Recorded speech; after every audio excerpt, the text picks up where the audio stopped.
किसी भी सल्तनत के फतह होने से पहले, किसी भी सरहद के उबूर होने से पहले एक ऐसा सवाल मौजूद था जो सदियों से गुजरता हुआ बादशाहों, दानाओं और मुसाफिरों को बेचैन करता रहा। क्या जिंदगी के इख्तिताम से बचना मुमकिन है? ये सवाल आम खौफ से पैदा नहीं हुआ था, बल्कि इंसानी वजूद के मकसद को समझने की ख्वाहिश से जन्म लिया था।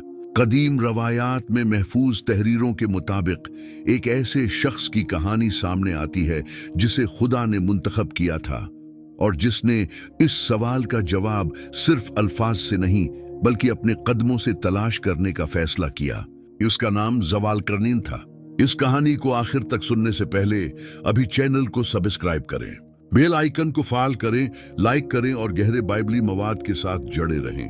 वो एक आम हुक्मरान नहीं था। खुदा ने उसे अख्तियार, हिकमत अमली की जहानत और वसिया इलाकों पर तसल्लुत अता किया था। इसकी ताकत इन सरजमीनों तक फैली हुई थी जहां सूरज तुलवा होता है और जहां गुरूब हो जाता है। मुख्तलिफ कौमें उसे जानती थीं, कुछ इससे खौफ खाती थीं और कुछ उसका एहतराम करती थीं। इसके बावजूद कोई भी फतह इस खला को पुर न कर सकी जो खामोशी से उसके दिल में बढ़ता जा रहा था। जितने ज्यादा इलाके उसके इख्तिदार में आते गए, इतनी ही उसकी अंदरूनी बेचैनी में इजाफा होता गया। ज़वालकरनीन एक ऐसी हकीकत को समझता था जिसे बहुत कम रहनुमा कबूल करते हैं। ताकत गहरे सवालात को खत्म नहीं करती, बल्कि अक्सर औकात उन्हें और भी बढ़ा देती है।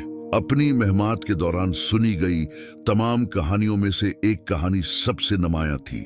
ये खुदा की बनाई हुई एक ऐसी चश्मे की बात थी जिसे आब हयात कहा जाता था, जो आम हुदूद से बढ़कर जिंदगी को तूल देने की सलाहियत रखता था। ये सिर्फ ज्यादा अरसा जिंदा रहने की बात नहीं थी, बल्कि इस वक्त तक बाकी रहने की बात थी जो खुद खालिक ने मुकर्रर किया हो। ये ख्याल जाती अजमत की ख्वाहिश से पैदा नहीं हुआ था। इसकी असल बुनियाद इबादत और अकीदत में थी। ज़वालकरनीन वक्त चाहता था, खदमत के लिए वक्त, इबादत के लिए वक्त और इस जिम्मेदारी को पूरा करने के लिए वक्त जिसे वो खुदा का अपनी मखलूक पर हक समझता था। यही महर्रक उसे उन महम जुओं और हुक्मरानों से अलग करता था जो सिर्फ गुरूर के ताबा होते हैं। कदीम रिकॉर्ड्स के मुताबिक ज़वालकरनीन का राबिता एक आसमानी फरिश्ते से था जिसका नाम राकाइल था। ये हस्ती अक्सर जाहिर नहीं होती थी, लेकिन जब आती थी तो ऐसी तालीमात लाती थी जो आम इंसानी फहम से मावरा थी।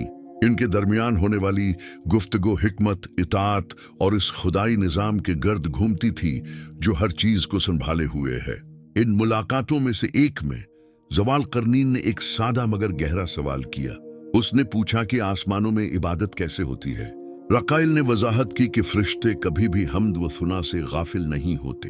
हर एक अपनी मखसूस जगह पर रहता है जो खुदा की तरफ से मुकर्रर की गई होती है और बगैर किसी वक्फे के अपना फर्ज अदा करता है।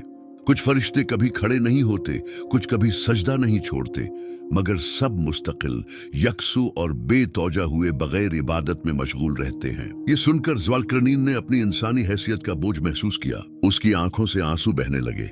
उसने ख्वाहिश जाहिर की कि वो इतनी तवील जिंदगी पाए कि वो भी खुदा की इबादत उसी तसलसल के साथ कर सके जैसे आसमानी मखलूक करती है। तब राकाइल ने जिंदगी के धागे के वजूद का इंकिशाफ किया जो जमीन पर मौजूद खुदा की एक तख्लीक थी और जिसका पानी पीने वाले को तवील जिंदगी अता करता था। यह इंकिशाफ गैर यकीनी के साथ आया।